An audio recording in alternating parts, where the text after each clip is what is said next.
September is National Recovery Month, and every year around the country, we use this time to increase awareness and understanding of mental health and substance use disorders, to encourage individuals in need of treatment services to seek help, and to celebrate individuals living lives in recovery. According to the CDC, excessive alcohol use leads to more than 95,000 deaths each year in the United States. And according to the National Center for Drug Abuse, there have been more than 700,000 drug overdose deaths in the US since 2000. We know that roughly 50% of people living with mental health conditions also have a problem with substance abuse. And more than 1 in 3 people who die from suicide are under the influence of alcohol at the time of death. Substance use disorders affect many people. But if you or someone you know is struggling, you are not alone. There is help and there is hope. Today, I wanted to use my platform to highlight someone who really embodies this message of hope. Christopher Cisneros is a substance use disorder certified counselor with the NAMI Foundation's Prison Project. Chris, can you tell us, first of all, welcome, and thank you for being here. And can you tell us a little bit about what you do and what led you to this work? Yes, I can, Dan, and thanks for having me. It's an honor to be on your platform today. So what I do is I work for Amity Foundation, and I work in a program developed by the Department of Rehabilitation Programs of CDCR, which is the California Department of Corrections and Rehabilitation. They have a program called the ISUDT program, which stands for Integrated Substance Use Disorder Treatment.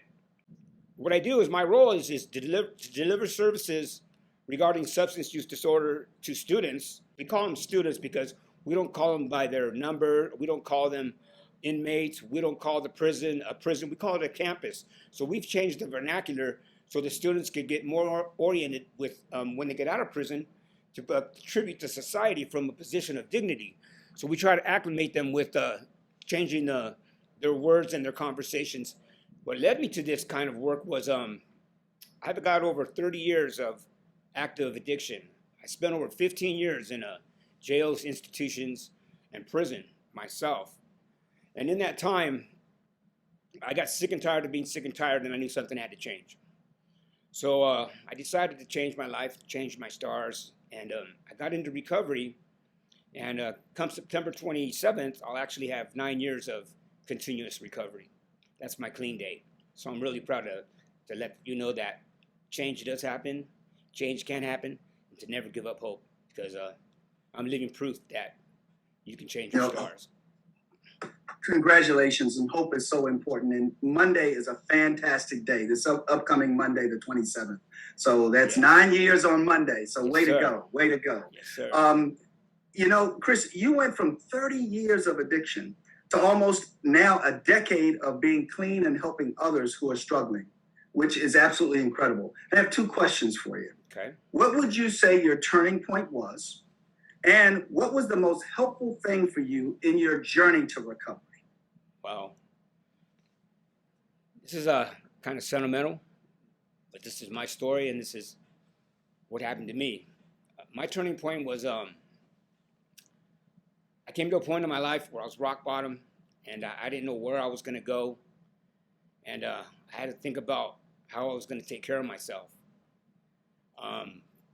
So I did a geographical move. I moved away from my hometown to where I'm presently located, and I met my nieces, and I met my nephews, and they used to tell me, "Uncle Chris, I love you." And I used to look in their innocent eyes, and I used to think to myself, how can they love me because they don't even know me? But through the years growing up and just isolating myself from the family, touched my heart every time I've seen them, the few times that I did, and I wanted to be a part of their lives. And in doing that, I couldn't change for myself, I couldn't change for my mother, I couldn't change at all. But when I let these young people into my life, it struck gold. And today I'm a part of their lives. And just recently we had a barbecue last Sunday, and I got to see all 5 of them together. That's amazing. You know, it is all about love. It's about hope. You did mention you changed your environment, but I think that the biggest thing is actually seeing that, okay, I see where I am and this is what I need to do. And I've got this love that's real. You mentioned that peer support is a big part of the programs that you help lead. Can you talk more about that, and how do you see the role of peer support in recovery? So Amity believes that community is the method to personal alienation, and the way out is to let others in. People have been marginalized from society, the homeless, the poverty, the incarcerated, the racism and sexism, trauma. People have been marginalized by society and they've been pushed aside. So Amity believes in the dedication to supporting and helping these people. And what we do is we do that by inclusion and get everybody involved. We don't oust anybody who's going through any kind of trauma or addiction or poverty or racism or sexism. You know what? Thank you for what you do, and I'll just take a moment to say it's about feeling that you belong. Yes. And changing those labels and having these students, if you will, and having them feel like they belong is part of it. And hearing from a peer makes such a difference because you've walked their walk. Yes. And the authenticity of what you provide is so real. It's also very important that you establish a rapport and you start to build community by showing them and demonstrating that change is possible. So when they're getting the information from someone who sat in those same chairs that they have, they tend to open up and listen more, and they want to contribute.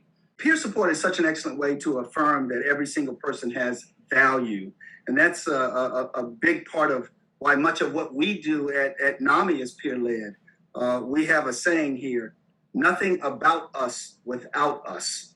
And then you just mentioned something, the way out is to let others in. So we also have another saying, each one, teach one. Each one, teach one. So what we want to do is, I can learn off of you, you can learn off of me. You know, so it's important to share and to participate. Each one, teach one. When student A helps student B, student A gets better. Student B helps student C, student B gets better. It doesn't take a lot of words to make such a difference because it's the power in the message. So thank you. So may I ask you this question, Chris? What misconceptions do you think people have about individuals living with a substance use disorder? People don't believe that people can change. When they're stuck in their addiction, they don't believe that people can change, but I'm living proof that they can. You know, society, many times we judge a book by its cover. Yes. We've all heard that phrase, judging a book by its cover, and we very rarely will buy it because of what's on the cover, what's inside of the jacket, if you will, in terms of the cover of the book. But we haven't looked at the chapters and we haven't read it, but we judge that book, and it's either a good book or a bad book based off of that perception. So how is it that society is judging your book by more than just the cover? Well, like you said, they see the cover, ex-convict, drug addict, homeless, poverty, he can't change. But if they look in my book, they'll see that I started a new chapter because every end, there's a new beginning, right? So this is a new chapter in my life. And like you said, Monday, I'll be 9 years old. I think it's wonderful, and you need to. This is a blessing for us to have you to tell your story. And as we started with this is about having a platform to highlight someone who really embodies the message of hope, because you're bringing hope to a lot of others right now. If my mom could see me now. I'm with you. I am with you. Do you feel like you faced any unique barriers? Well, let me back up and frame this a little bit better. It's especially important for people to see role models who look like them. There is such a huge need for mental health and substance use disorder support in Black and brown communities especially. But unfortunately, there is a huge disparity in the number of researchers and providers who look like them. Do you feel like you faced any unique barriers as a member of the Latinx community? And did you have any role models that looked like you? Well, one of the barriers that I think that I face I grew up in a white neighborhood, and I went to a white school, and I wasn't invited to a lot of things that were good that I wanted to be a part of that were on that side of the street. So I suffered a lot because I always wanted to fit in, and I didn't know the racial and the prejudice at that age in my life when I was growing up. But it was happening. I just wasn't aware of it. So one of the barriers that I grew up with was the racism and the prejudice.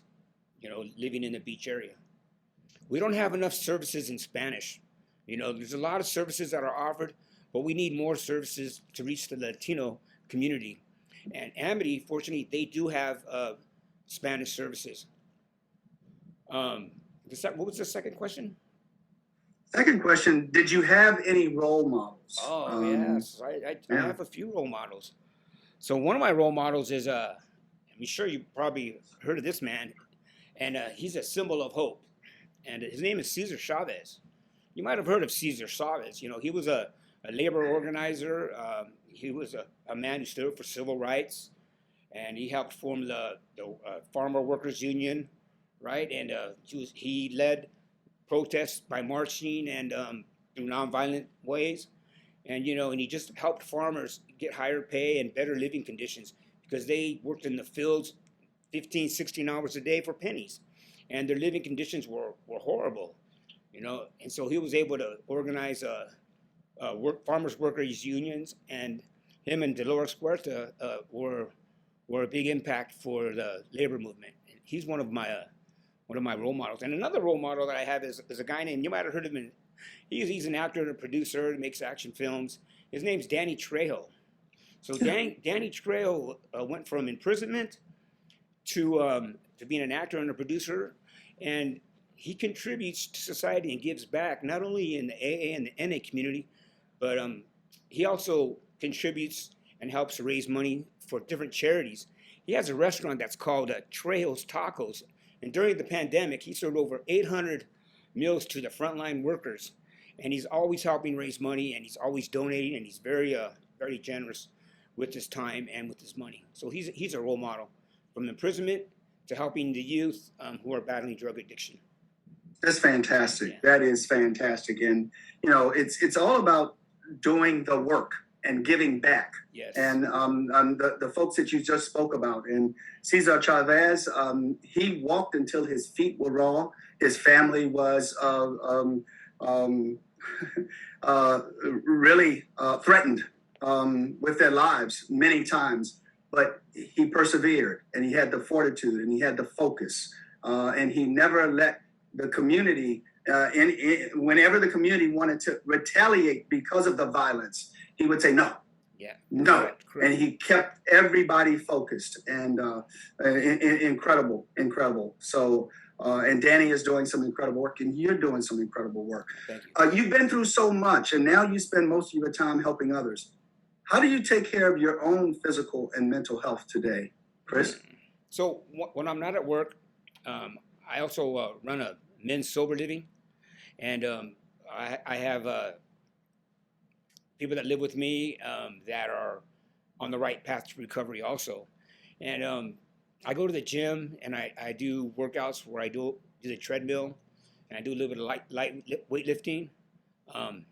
Just recently, I've been able to pick up a partner to go with me.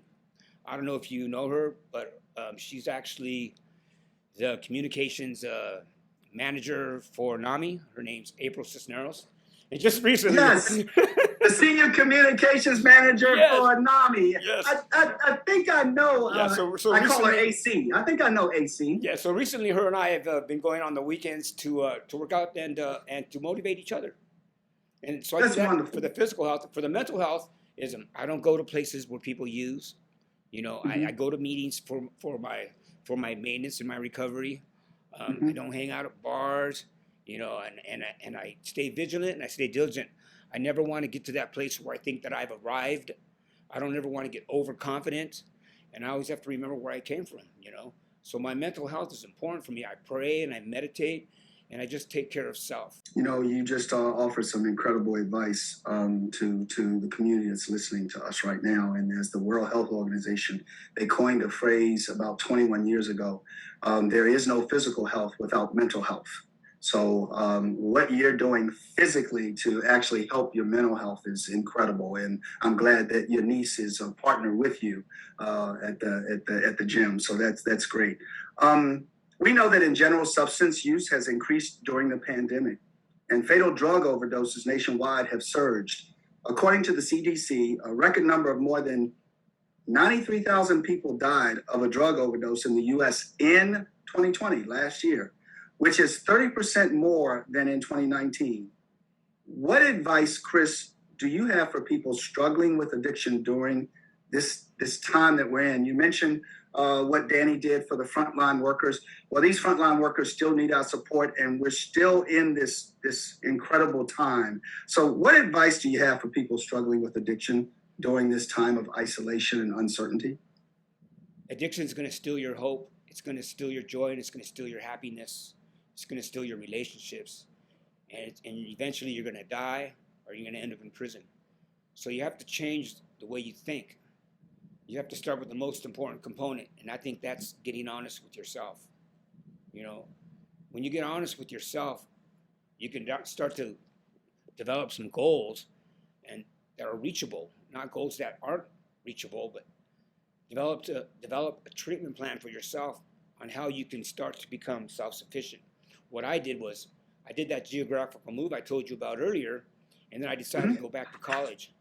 And here's the fun thing about going back to college. You know, I'm 50 years old at the time I went back to college. I'm 59 now.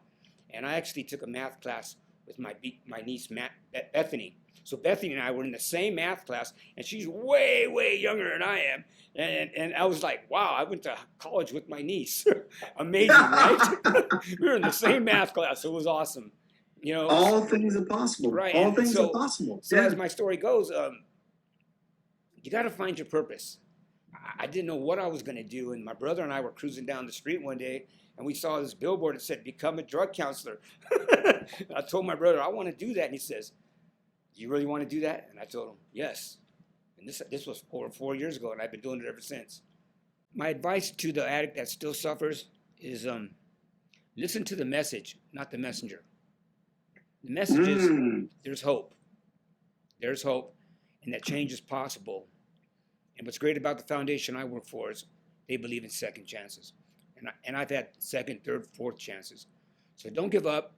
If you're going through mental illness, if you're going through substance use disorder, just know that there's help if you want it.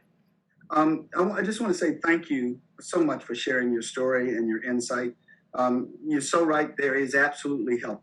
We have resources here at NAMI as well for anyone who is struggling. And you can visit NAMI.org/help or call 800-950-NAMI to talk to a trained support specialist today to find local resources like the one Chris works at near you. Thank you so very much. And we appreciate you. We value you. And thanks for what you do for so many others. On behalf of NAMI, all of our staff, our board, as well as the community, thank you, because you are an example of what can be and the hope for others. So we appreciate you, Chris Cisneros, very, very much. Thank you, sir, and have a great rest of the day.